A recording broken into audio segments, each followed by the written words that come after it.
there is 70% increase in an amount in 7 years at simple interest. ఒకసారి జాగ్రత్తగా observe చేయండి. Rate of interest direct ఇవ్వకుండా indirect గా ఇచ్చాడు. మా బారు వడ్డీ ప్రకారం 7 సంవత్సరాల్లో అసలు 70% పెరిగింది. 70% పెరిగింది. ఎన్నేళ్ళలో? 7 years లో. రేట్ ఆఫ్ ఇంట్రెస్ట్ అనేది ఎప్పుడు ఎలా చెప్తావు? ఇంత పర్సంటేజ్ పరాణం అంటే సంవత్సరానికి చెప్తావు, అవునా కాదా? అంటే 7 ఏళ్ళలో 70% అయితే ఒక సంవత్సరానికి 10% అంటే 10% పరాణం. అంటే ఇదేగా రేట్ ఆఫ్ ఇంట్రెస్ట్. ఓకే, అయిపోయింది. Next, what will be the compound interest on 8,000 after 3 years at the same rate of interest?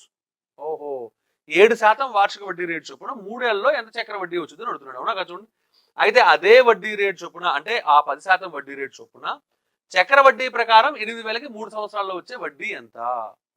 ఇక్కడ మనం మామూలుగా అయితే ఇంత ముందు చెప్పినట్టుగా x plus y plus x y by 100% వేయాలి. 10 10 10 సక్సెసివ్ పర్సెంటేజ్ అప్లై చేసుకొని.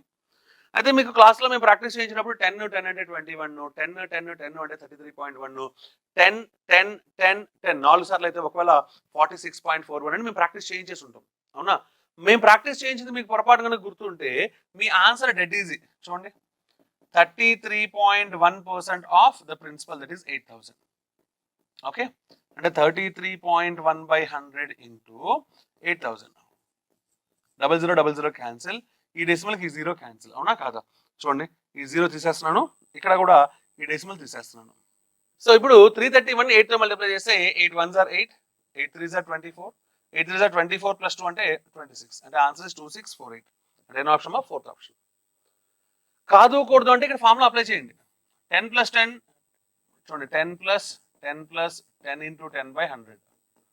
Okay, percentage 0000. 10 plus 10 అంటే 20 plus 1 అంటే 21%. అయితే ఇక్కడ ఇంకో ఫార్ములా ఉంటుంది కదా, x plus y plus z plus XY by 100 plus YZ by 100, దానికన్నా ఇది బెటర్ ఆప్షన్. ఓకేనా?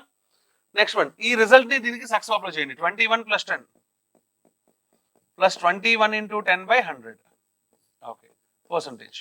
So now you will get 21 by 10 అంటే 2.1, ఇది 31. 31 plus 2.1 అంటే 33.1%.